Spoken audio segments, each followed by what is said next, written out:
જન્મના દિવસે થયો હતો. આ દિવસે ભારતભરમાં ખૂબ જ ઉત્સાહથી ઉજવાતો તહેવાર છે. તેને કૃષ્ણ જન્મોત્સવ તરીકે પણ ઓળખવામાં આવે છે.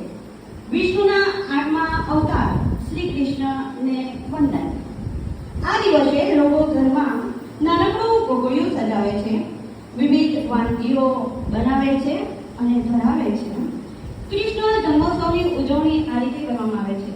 8મના દિવસે કૃષ્ણ જન્મના સમય એટલે કે રાત્રિના 12 વાગ્યા સુધી ઘણા લોકો ઉપવાસ કરે છે.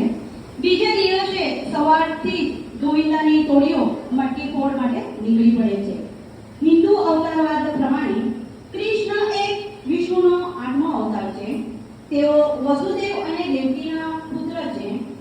શ્રાવણ વદ 8મની મધ્યરાત્રિએ મથુરાના કારાગૃહમાં જન્મ અને પછી મામા કંસને કારણે તેમના પિતા તેમને યમુના નદી પાર કરી ગોકુળમાં નંદરાય અને યશોદાને ત્યાં મૂકી આવે છે. આપ સૌને શ્રી રામ કબીર પરિવાર તરફથી જન્માષ્ટમી